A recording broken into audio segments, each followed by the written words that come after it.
Assalamualaikum to all mga kalasahan. I-repaint po natin yung yung table nito.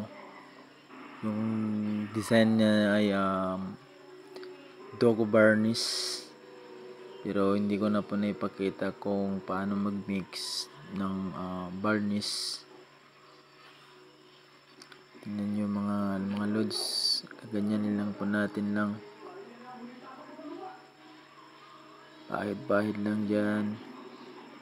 At saka hindi ko na po naipakita kung sa pag-first coating ng white.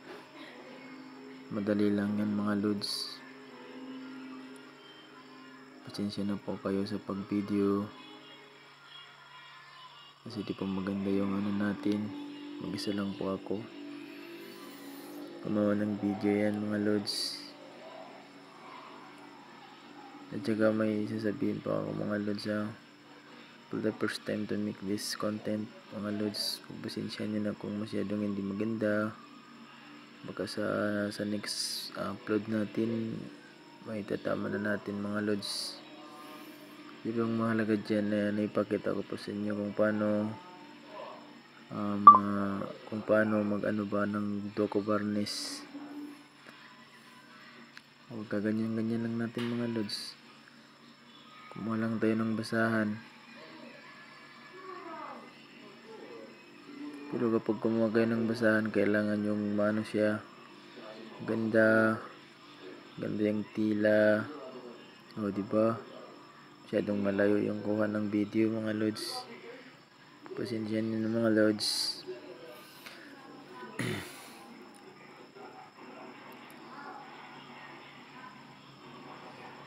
By the way pala, kailangan po natin i-subscribe at i-share.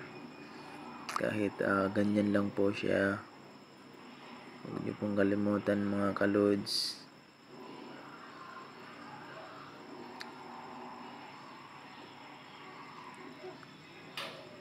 Ang ganda diba? Hindi pa yan natatapos. Tapos yan natin i-varnish natin yan. Top coating.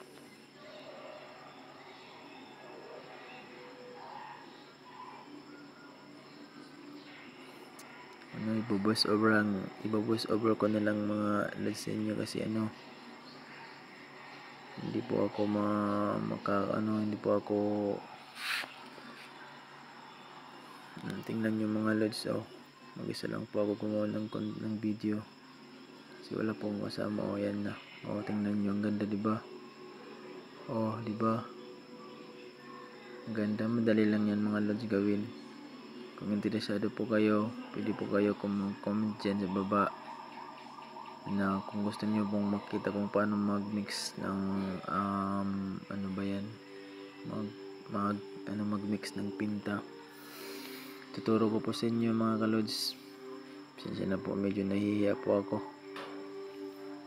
kasi for the first time to make this voice over. Parang lang yung boses ko mga lods at saka yung pagsasalita ko.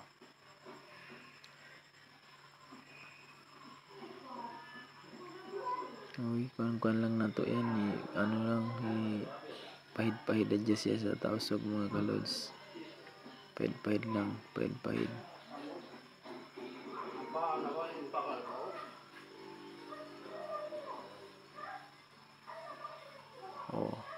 Yan, tapos na yan yung nasa taas.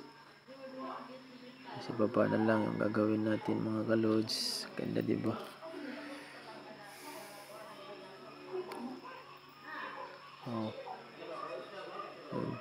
Basahan lang yan mga kalods. Basahan lang yan mga kalods.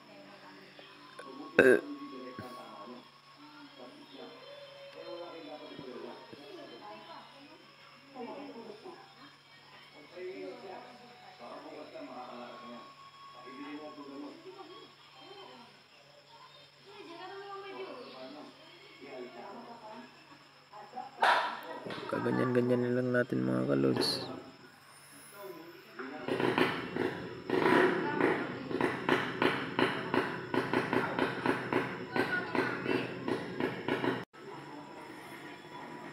Dumaan na motor.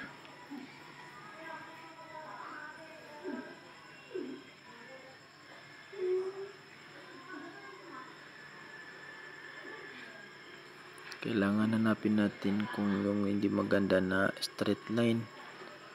Kailangan mapaano natin yung paggawa ng straight line para maganda sa tingnan mga kalods. Tandaan nyo mga kalods, kapag gumagawa po kayo ng ganitong design, dapat po ay ganda yung paggawa ng straight line. Ano straight line pala yan lahat. Yan kasi yung request ng may-ari.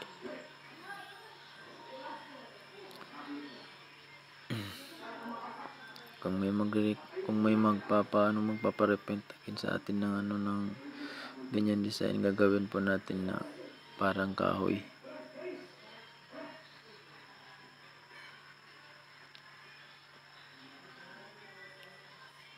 Pasensya na po mga lods sa pagkuha ng video.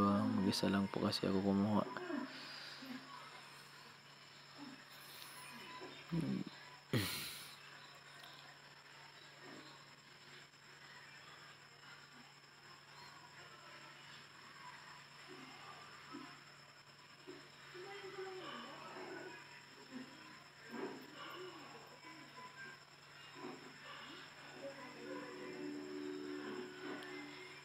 Huwag kalimutan ng mga lods, subscribe po and share pa, likes na rin.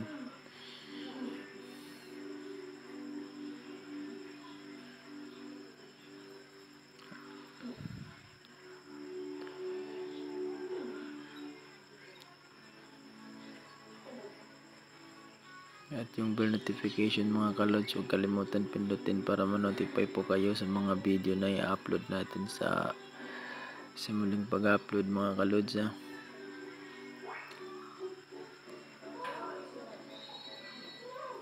At kung mayroon man kayo napansin na hindi maganda, comment lang mga kalods para malaman po natin, para ma-check natin na yung natin, yung video natin, para may tama natin kung may mali dyan mga kalods. Actually hindi pa po ako kompleto sa mga ito na po yung final coat. Tapos na po natin yan, tinap coat, final coat. Ganyan na po yung kalabasan niya mga kalods. Ang ganda diba? Diba?